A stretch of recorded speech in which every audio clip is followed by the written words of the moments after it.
welcome to Around the ACL. It's Michelle Thompson here with Trey Ryder and Anthony Ione, and we just had a massive event in Myrtle Beach with all kinds of events that we can't wait to dive into. I don't know about you guys. The tiredness hasn't hit me yet. I feel like it's coming in a few hours, but I'm still sort of riding out the adrenaline. I don't know. What about you, Anthony? Good for you. Yourself. Yeah, no, I agree. And, really more for the players, kind of seeing them grind through it. I would have to say that they're feeling about the same way. I mean, like you said, so many events with the shootout, with the open, the draft thrown in there, high school, college. I mean, it was a packed weekend. So I'm sure the players are feeling it as well. I would imagine. Trey, you're tired? Yeah, no, I got hit pretty good. I was, after that draft, I drove home, and then I woke up the next day. I was like, ooh, I can feel this. I can feel this. So I had to get some stuff done tomorrow, and then today I got back-to-back stuff. So I'm like, I feel like it's going to be one of those weeks where it's going to carry with me all the way through the week. Yeah. And then Saturday I'm going to sleep for 12 hours. Yeah. So. Fair enough. I mean, that's allowed.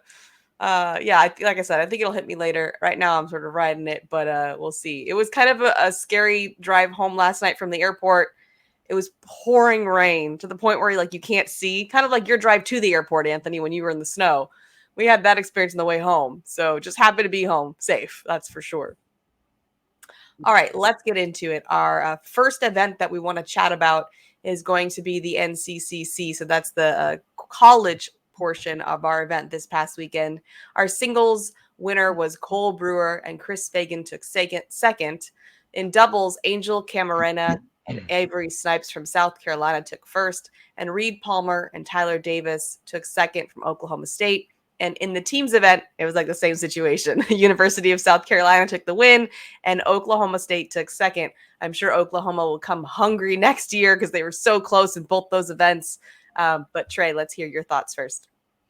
Yeah, a lot of great stuff from the college event. I was kind of racking my brain about all the different things that we could talk about. I'll kind of hit a few. One, I thought it was great to start off and see another singles player, a female singles player, or for the first time ever, have a female singles player make it into the final 8, Kimberly Jenkins, and she had it. I was going back through the broadcast this morning, up 14-2 past the halfway point in the game, gives up a huge 7. Wow.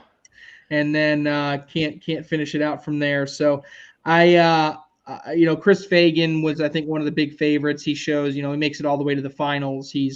Shows why he's, one of the best in the country at that level. But Cole Brewer, there was nothing fancy about Cole Brewer and what he did. He hit a couple flashy airmails. I'll give him that. But he missed a couple airmails too. But more often than not, he was just down the center. And I think a lot of people pegged Fagan to be kind of the favorite, especially how he rolled through the semifinals. But once he got to the finals, it seemed like the nerves came back a little bit in comparison to like what the nerves were when he started that game in the quarterfinals against Kimberly Jenkins. So great to see Cole Brewer. I felt for Jake Brandon and Zach Owings. They didn't have the best showing there, but it was great to see Cole Brewer. On the doubles side, I'm wearing my Clemson shirt, so it was great to see people that I know win. Love Angel, love Avery. I've seen them for a couple of years now. If they just could have just gone to like Coastal Carolina, it would have been a little bit better for me to swallow. But they played. I was really impressed with, in particular, Avery Snipes, because Angel, in my mind, has emerged as the better player and someone who is really, really good now. I mean, we saw him at the competitive level compete in a finals at an Open not too long ago. So he's making strides and he's becoming this face. But how many times do we see it, Anthony, right? You get this duo together where one player becomes like the face, and then it comes down to that second player.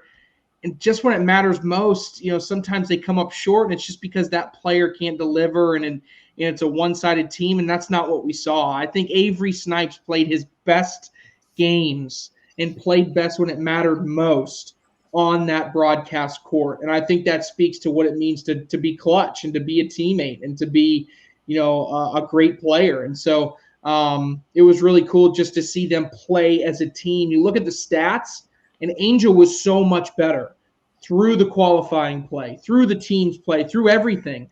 But then you get on that broadcast court, and Avery Snipes just figures it out, right? And he just throws really, really well. And I think that was really special to see.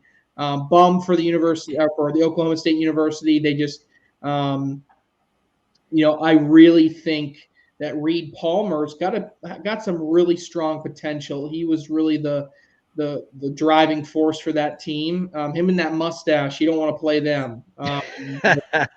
A deadly dynamic duo. And then again in the teams competition, South Carolina gets the win again. South Carolina brought the crowd, had a little bit of a home field advantage, if you will. But when all said and done, I think I was just mostly impressed with the partnership on the side of Avery Snipes and how he was able to really deliver when it mattered. I would agree. Anthony, what kind of thoughts do you have about our college portion of the event? Yeah, the singles piece, we were actually calling games next door during the ESPN broadcast. So we had like a little phone set up trying to like watch the matches and call matches at the same time. But the energy coming through the curtain, just on the other side of the curtain was really cool. Big shots were hit, and you're kind of looking back at, looking for replays and stuff. But so we missed a little bit of that, but I did talk to Fagan a little bit. He was rolling through that tournament, and he felt like he sold in the final of that one. So yeah, he's definitely going to be a guy to look out for. Now, talking to him a little bit, he's a military guy, right? He's going to be back on tour. He said he's got 2 years. He's got a 2-year window where he can really dedicate to cornhole. So I expect to see Fagan kind of more present in the cornhole world for the next 2 years before he goes on his last tour. So yeah, talk to him a little bit there. But really the college teams for us, because we did get those finals coming over to the broadcast court. Mish, how crazy was that ending? Because the way it worked was you actually have 3 games and a double dip all mixed into the same thing, right? So you play 3 games, and then we had a double dip scenario. You play 3 more games. And the way it ended with to force the double dip down 5 points, and there was a 6-point round, a 12-6 6-point round to force a double dip. Just the way that kind of played out was really cool. And then it always went to the last match for us. And again, you already mentioned these names, but Angel, Camarena, and Reed Palmer really stood out for me in their singles, just as singles players. So they were kind of picking up the anchor. I felt like the teams were putting their strengths in the singles players, and they were kind of the anchors that would be the third game every time. But man, those guys, I think, if we talk about college as a progression into the professional league, I think those guys would make a nice addition to the pro division. They had every shot. They were showing us they could roll, they could airmail, they could slick side push. So that was really fun. What do you think, Misha, about kind of how that college teams event kind of culminated and ended for us on the live stream? I was really impressed with, and I can't recall his name, but remember when the guy in the teams event picked up the bags, and then it was South Carolina, I believe, right? That picked up the bag, and then he had to throw it, and then they told him he had to wait, and then he again, like he's supposed to wait. Oh yes, so they could throw 2, and then he threw it again, so he lost 2 bags, and then he gets the third bag, and he makes this incredible shot. And I said, that is amazing, because I think most people at that point were like, oh my God, I just gave up 2 bags, would kind of crumble. And he didn't. He like regained his composure, and he made the shot. And I was like, that to me was really impressive, because that could have ended the entire event for a lot of people on a mindset side of things. Yeah, that's a good call. So it was a throwing out of turn. So we know by rule, when you throw that first bag out of turn, your opponent now gets 2 bags. What happened was the guy was just so jacked up. I mean, he was like and crowd. It was a wash, right? So it wasn't. I think they only got 2, if I remember correctly. They only got 2 out of it. Okay. But the crowd is jacked up. The players are jacked up. So he's jacked up. He throws out a turn. So his opponent's supposed to get 2 bags. Opponent throws the first of 2, and he comes right behind it with a second bag. So he threw out of turn twice. So I was like, He was just so jacked up. I don't think that he was thinking correctly. But at the end of the day, he only gave up 2 points with his first 2 bags getting sacrificed. So yeah, that was a pretty crazy turnaround too. But man, I just loved how that whole thing ended. And I'll say it over and over again. Pros make bad fans. They get in the stands, amazing things are happening, and they're over there napping. Like I do that every day. So to get true fans, to get maybe some people new to the game, they're really impressed at what's happening. And it was really cool to kind of get that vibe from the stands. It really did add a whole new dimension to the match. So it was awesome. Yeah, like I said, I mean, even in the doubles play, it was cool seeing, like, you could definitely tell there were some crowd favorites, right? I mean, but it was great hearing that, camaraderie for each one. South Carolina was obviously, those two were the big features, right? The also thing that I find really interesting is neither one of them made it in singles, right? I mean, they weren't one of the elite level singles players, and you put them together and they're a great team. It kind of reminds me what we saw, last season when it came to University of Tennessee. Nick Moore, solid singles player, but Taylor Cathey was, it wasn't the greatest, but when it came time, right, they just knew how to compete. But going back to like the crowd, Kimberly Jenkins certainly had a fan crowd behind her. But it was cool just to listen and be a part of it and just experience what it was like for this collegiate takeover. It was pretty fun. It is surprising after watching Angel in doubles to see that he didn't make it in singles. I didn't get to see any of their play during the day, but how well he threw, I'm shocked that he didn't make it to the final 8 in singles.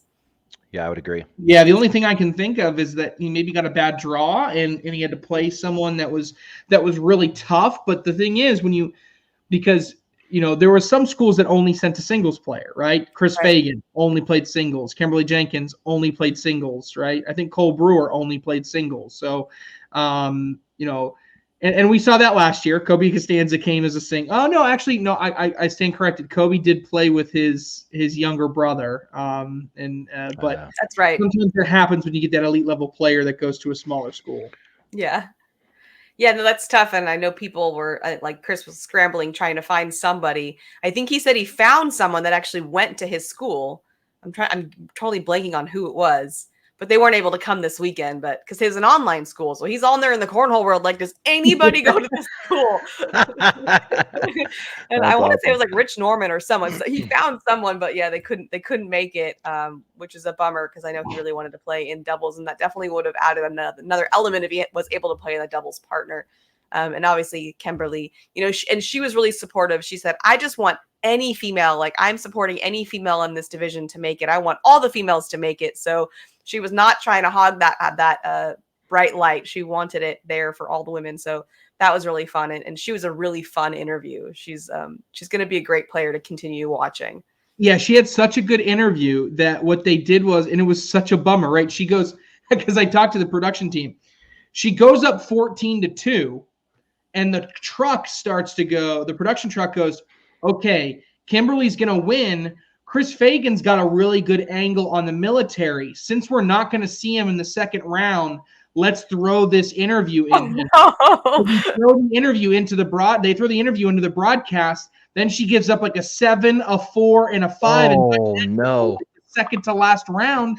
And so Kimberly's interview didn't even make it to TV because there was so much good stuff in there. They thought she had such a big lead, and they were at the middle portion of the game. They're saying to themselves, we're running out of time to feature somebody. Let's feature the guy that's down 14 because we can always come back later and show Kimberly's stuff. So it was backfired. It backfired. Yeah, we were talking about how great our interview was and how many clips we could use because she was just so engaging, but I'm sure that will come up somewhere another time. Kimberly, you will get your time there. But all right, let's move on to the draft. The draft was incredible. So I hadn't seen the setup. Anthony hadn't either. We went to the like little staff thing after that night, and Kat asked us, "Did you go and see the draft setup?" We're like, "No, I didn't I didn't see it. And she's like, oh my God, I want to blindfold you and then just reveal it to you because it looks so cool. And it did not disappoint. The setup in that room was legit. And I came back after the intro and sat next to Trey and I said, this is legit. Like, this is like a really cool thing. What an improvement that I shouldn't even say you guys did from last year. So really exciting. But what do we think about the draft overall and some of the teams and all of that? Man, what a long day, right? Wow. Yeah. Lots to talk about. 7 hours. 7 hours. I was like, man, that was a long time. And you know, it went so bang, bang, bang. I was like, I felt like I was on air for a long time, but I didn't feel like it was 7 hours, right? I felt it was almost as if it was a blur to an extent. And I think it was really cool kind of being behind the scenes on where I was because I got to see everything happen. But at the same time, I kind of lost sight of being able to analyze a lot of what was happening in real time. That was one perspective that I had. I was like, I'm not fully digesting exactly what happened and what is happening and everything like that. And you're not alone, Trey. It was happening so fast, one pick after another. It was just like, well, could we just if we could just take a step back and digest what happened? It was just like one after another. My favorite is when they'd go to Anthony, he'd be like, I don't even know what to think about it. Yeah, the trade. They hit us with the trade. What do you think? Okay, this is 12 seconds in. Wow, I don't even know what to think. Like, I don't even know who got who already. Yeah, exactly. Yeah, I mean, kind of going to some different themes that and talk about. We can talk about different positions. You know, Kyle Malone goes number 1 overall. I think there was some question about whether or not Kyle would go number 1 coming into the weekend, but then I think that just got thrown out the window once he made the finals of men's singles at the shootout. Round limited format. He continues to play like everybody in Florida is saying he's been playing, and that kind of just threw it out the window. But then we go back-to-back rookies, right? Or did we have Fisher one? Nope. No, back-to-back rookies. Yeah, Fisher and Wiedenfeld. I was maybe a little bit surprised that 2 rookies went out of the gate there. But then once that happened, it made no shock to me that immediately you follow up and grab a Jay Rubin alongside Jordan Power to make a doubles duo. It's the Marauders grabbing him. But, looking back at the first round, Anthony was right on the Justin Burton Jr. being a first round pick. I didn't think Burton Jr. would go round 1, but he did. That showed a lot of confidence there and people being there. It looks like Jacob Foreman did fall to the second round, so they were able to snag him. Maybe the surprise for me, the first one was maybe Chris Kingsbury, and they're going off a lot of recency. Bernie's favorite term, recency. I was like, don't say it, Trey. They've heard it enough. But it's kind of true, right? I mean, we've seen flashes of Chris Kingsbury, right? Mm-hmm. We saw it first last year at the Winter Haven Open. Him and Matt Guy go head to head, and they go round after round after round when Kingsbury was an amateur, and everybody goes, "Who the hell is this guy?" And then he makes a deep run at an Open. It's just. But there were periods of time in the early spring of 2022 in which Chris Kingsbury was just okay. Yeah. That's more of what I'm worried about here, is that the upside for Kingsbury is there. But you only get 1 first-round pick. And me, if I was drafting, I want to draft somebody that even if they don't has high of a ceiling, I need to know that they are going to deliver. I can't afford bad games out of them. I can take not exceptional games, but I need a consistently solid, true, tried and true performer that I know that can deliver at any point. So, I don't know. Maybe that was probably my biggest first round surprise, other than Jordan Kamba getting traded immediately, which we'll talk about in a little bit. But going back through, Frank Maudlin going to the Timber. I thought he'd go to the Burn. Caleb Batson goes to the Bully Baggers. I didn't think he'd be available, but once he fell, I think we all were kind of consistent there. Alec Ryan to the Slingers. Not too big of a surprise there. I was a little bit surprised that the Colonels went Brett Guy over Jimmy McGuffin. That surprised me a little bit. I wonder how much Matt Guy kind of strong-armed that one, or how much maybe Damon Dennis said, I'm not in the position to tell Matt Guy that I think we should go a different direction. I asked him in the interview. I asked Matt Guy, I said, did you have to lobby to take Brett in the first round? And he said that they said, if you don't take Brett Guy in the first round, I will be upset with you. Those were his words. Yeah. I guess we got to give Guy credit with success in that round limited format, in a doubles format, right? So he's clearly the winner of that. But if you look at individual talent, I think this is why we're saying that Jimmy McGuffin finished the league 27th. So he was an inside 30 guy where Brett was pushing 70. So, but we have to keep in mind, this is round limited doubles format. So, I mean, at the end of the day, I think maybe they were looking at that. Probably shouldn't look at the singles stats as much as the doubles, right? Right. So another bit, this is kind of insider information that I had. Remember I told you guys before the draft that I thought someone would get taken where we had someone else guaranteed to go. It was Jimmy McGuffin in the first round. And I had a conversation with the Arizona Burn prior to the draft. And I was under the impression that they were going to take Jimmy McGuffin, with their number 2 being Frank Modlin. But the night before the draft, they met one more time, and they had weekly meetings leading up to it. And the night before the draft, they changed their mind and said, we're going to get Derek Holland. They said the performance in his PPR and how he's been playing this season was just too good to pass up. Yeah. That was a little bit of a surprise to me, because it kind of came out of left field, and I know for a fact it was a last-minute decision. So, but yeah, I mean, I don't know. And Anthony, we talked a little bit about this on the draft. Have you had a chance to kind of look through the rosters at all to identify anybody that stood out to you, or you, Michelle? Any teams that you like a lot? Because that was what I tried to do a little bit kind of on my travel home, is trying to digest which teams I really like. Yeah, not yet. On my way home, I actually watched the draft. So it was a long trip home. I got through about 4.5 hours of the draft. Wow. But to actually take a step back and kind of see the final teams and how they laid out, I haven't been able to do that. But my initial thoughts, and I shared it on the broadcast, I really like the team that Noah Wooten was putting together. And that one's more from a chemistry standpoint. So I'll be curious to see. And we talked about the Kentucky Colonels. I think Kentucky Colonels did a really good job at picking up talent later in the draft as a value pick. And I think the Georgia Sliders did a really good job at putting a team together chemistry-wise. So we talk, is chemistry important or is talent important? I think that'll be a good 2-team kind of, Sliders versus Colonels to kind of analyze as we go through the tournament. Or through the season, does chemistry really pay off, or does talent pay off? But that was kind of my kind of first glance at overall teams. Those 2 teams looked kind of stood out to me. Yeah. Yeah. What about you, Michelle? Honestly, I know I'm biased. So I'm looking at what the Cali Slingers did because I am in California. And I would say if I didn't love their drafting, but I think they did a really good job. I thought they got some good pickups in the later rounds. And I think that it's going to be a strong team.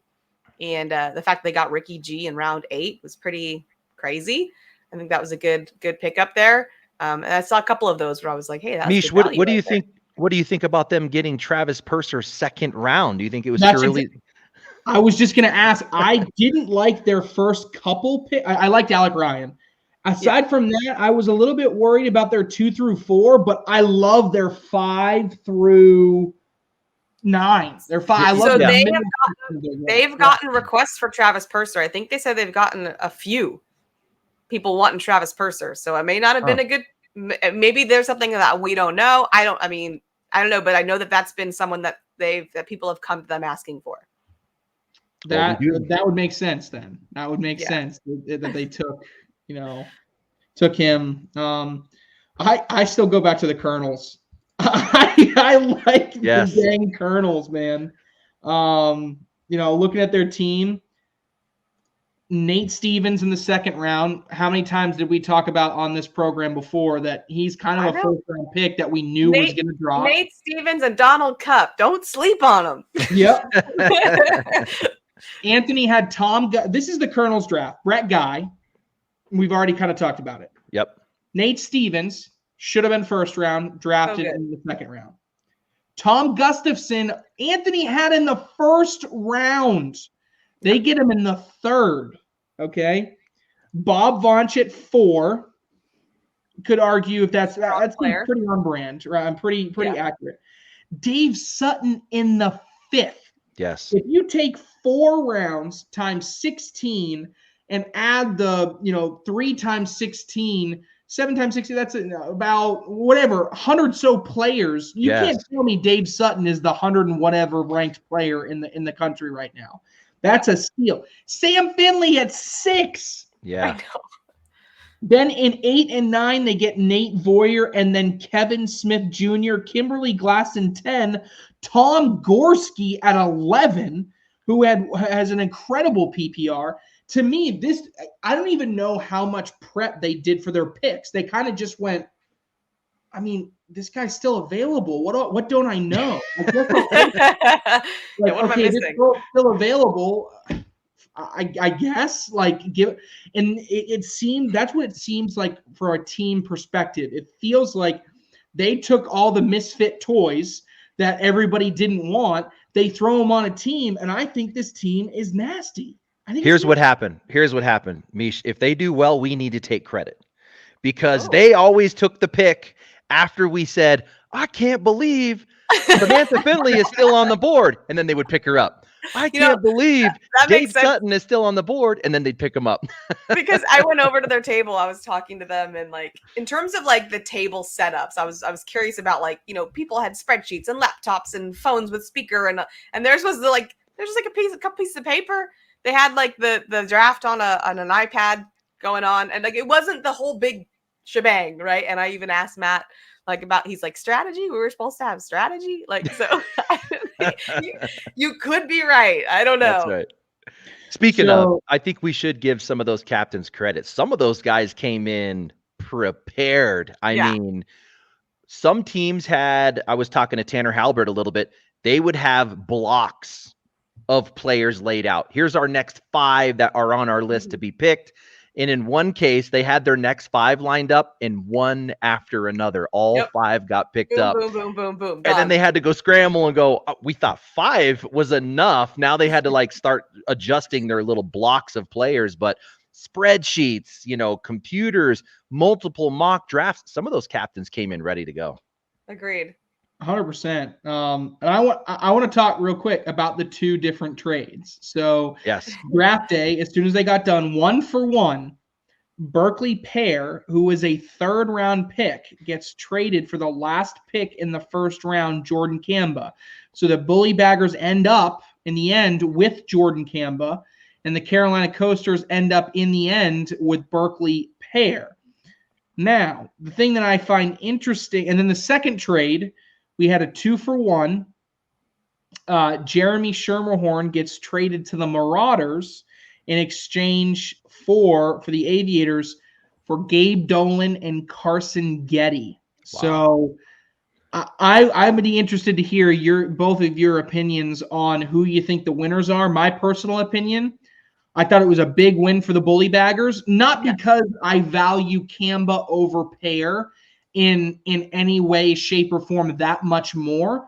But now if you look at the Bully Baggers' top 4 picks, essentially they become Caleb Batson, AJ Sims, Jordan Kamba in the 3rd, and Matthew Stout in the 4th.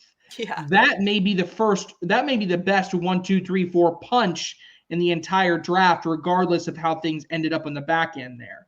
So I think the Bully Baggers won, and to be honest, I do not love the pick for the Marauders. I think that was like friendship, right? I mean, not that he's not an amazing player, but I think what really drove that was we want Jeremy Schermerhorn on our team, and that if it was just anybody else, I don't know if that would have been the same trade of equal talent. Yeah, I think it ended up being a 3rd round pick for a 5th and 6th round pick. Right. But I could argue both Gabe and Carson could have gone a little bit earlier, especially as well as Carson's been playing. Yeah. To me, it felt like a little bit of a reach. I get why they did it. It makes sense why they did it, but I think the Aviators added incredible depth. They gave up Schermerhorn, but they added 2 solid players to add depth. That's the key. And I think when you talk about how this will play out throughout the season, I like the Aviators. So for me, the winners of those 2, Aviators and Bully Baggers. Same. Yeah, I'd have to agree. I think that's the depth. It's the depth call. You're able to drop off that last pick and you throw in a Getty or a Dolan, and they could probably flip-flop talent-wise. They're probably pretty similar talent-wise. So, but yeah, depth is the key. But if you go to the other one, that one was interesting too. And, we were hearing it live. One pick we should know happened after the draft, and then one pick happened in draft. But Mish, you were kind of in the trenches. Like, what were you hearing amongst the tables or the captains on how that played out in live, basically in the draft? Yeah, I mean, Cambo was shocked. Obviously, he was not part of that conversation at all. So he said he was out there throwing bags and heard about the trade, and then he was all of a sudden he was sitting at the Bully Baggers table putting in picks. So it was like I think he was like thrown in the whirlwind, and then it wasn't until actually Nick made a post about it, and then that post blew up, and then we started seeing the truth about why it all happened, and that I didn't know, and during the draft that I found out when later on in social media about kind of why that happened. And then walk us through that. Nick had the inside scoop. You got to give it to us. He didn't. He just made a post about how he didn't like the trade. And then it was like everyone jumped on it. And apparently Jamie Graham said that Jordan Cambo was not thrilled about the James Baldwin pick. And they just, I think, more felt like he wasn't like a team player. Like they thought, we got you this amazing doubles partner. It used to be your doubles partner. There you go. And apparently, according to this, he didn't respond favorably. And they said, well, then we don't want you on the team, essentially, is how that went down, according to this social media back and forth. And there was some animosity towards Jamie Graham and Jordan Cambo. They were kind of getting at each other. So we've got a little, I don't know if this is going to be a new rivalry, but they weren't thrilled with one another. But that's what sort of drove a lot of those choices there. Okay, so Carolina Coasters had back-to-back. So you're saying with their first pick in the draft, they go Jordan Cambo, and they immediately get a second pick, and they go get his world's partner in James Baldwin, and he wasn't happy with that? According to Jamie Graham. Wow. Wow. So Jamie was like, excuse me? Okay. Yes. Well, then we'll go get, and I'm sure Trevor Brooks maybe was like, all right, well, then fine. Let's go see if we can get Berkeley Pear then on the trade. You pull Berkeley over. Now you probably put Trevor Brooks and Berkeley Pear together. Wow. Yep. Yeah. Which means Jamie Graham will probably team up with James Baldwin, because Graham and Eric Davis are not going to play together. No, that is not going to happen. So there's your first 2 captains. So Jamie Graham maybe goes and pairs up with Baldwin. Brooks pairs with Pear. And then that leaves Eric Davis kind of out there. Maybe I'm kind of looking at the roster. Yeah, probably with the Derek King. There you go. Yeah.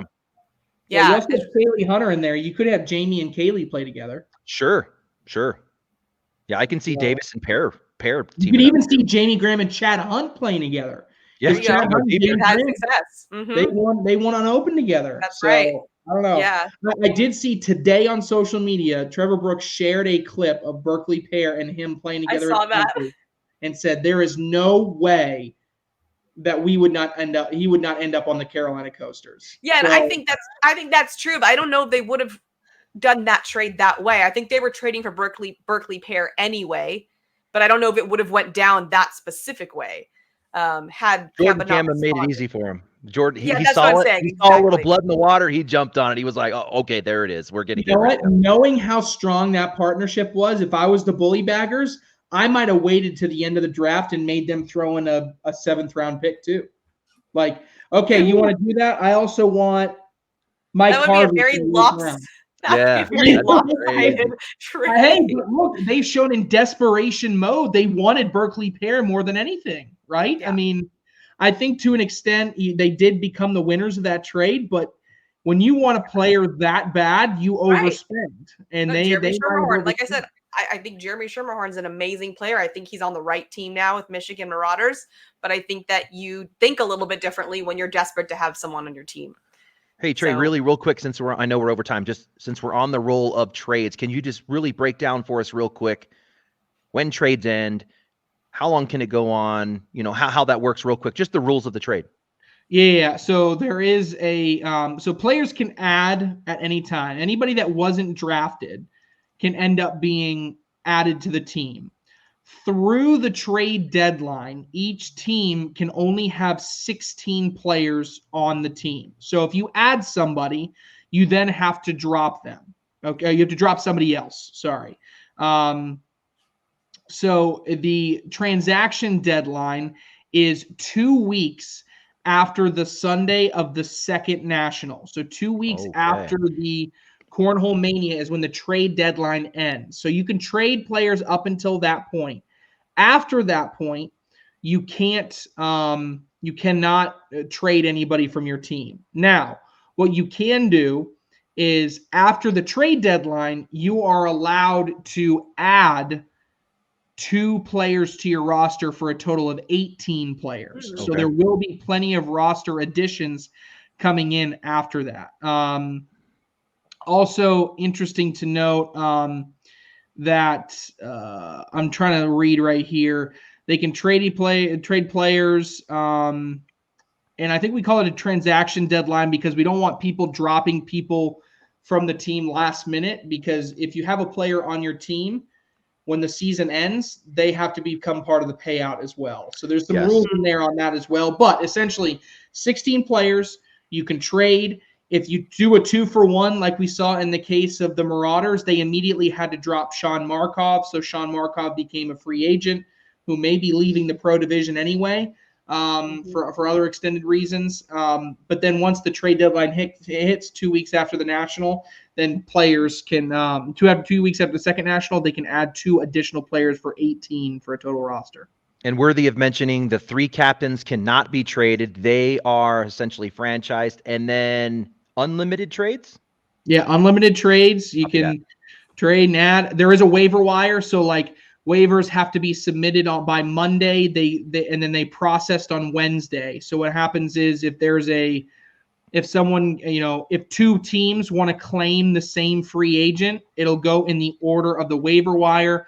Right now, the waiver wire is in the order of the draft. So the Woodchucks are number 1, all the way down to the Coasters. If you process a waiver claim, you go to the bottom of the list.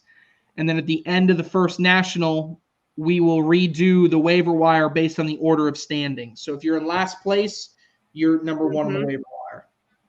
Okay. Interesting. Okay, cool. All right, another event that happened is the Pro Shootout. So our men's singles finals will be Kyle Malone and Jamie Graham. Women's will be Rosie Streaker, Cheyenne Bubenheim. And doubles will be Ryan Wiedenfeld and Ryan Smith versus Damon Dennis and Joey McGuffin. This will happen in February. I know that we were seeing some amazing games, and Jeff mentioned like 100 times, I just want to see them play out. I don't want to wait till February, but we will have to wait. But I was really excited to see all of these players really show out. Jamie Graham, after his injury, if that's what we're calling that, we wanted to make sure he was still the strong player that he has always been. Rosie obviously being hot. I mean, she's thrown out of her mind. And then Damon Dennis, and Joey McGuffin, I think they were really stand out. But what are your thoughts, Trey?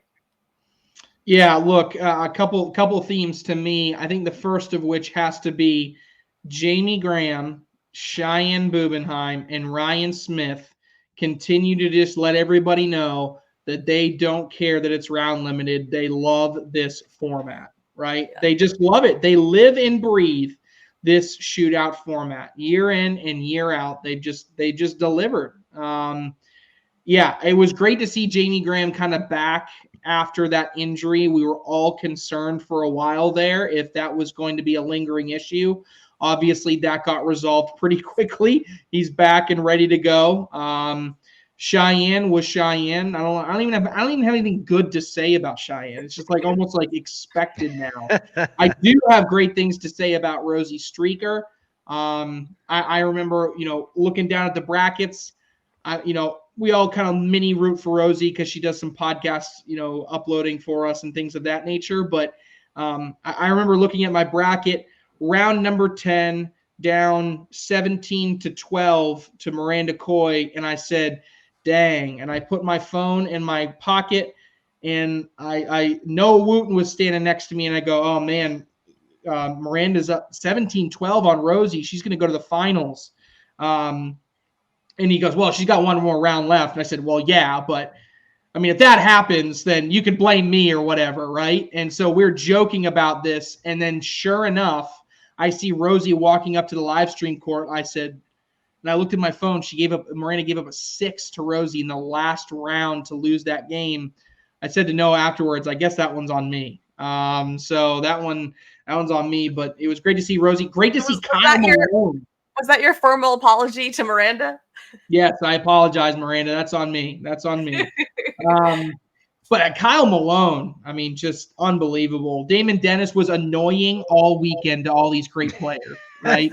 Yeah. He was just flat out annoying. Mark Richards, Damon, what are you doing to me? I'm supposed to win this whole thing, and you're going to double dip me? Are you serious, Damon? Like, just being the annoying, good old boy that Damon Dennis is. I love it. I absolutely love it. So shout out Kyle. And then, of course, the rookie, Ryan Wiedenfeld, getting his shining moment early in the pro division. Anthony, anything to add?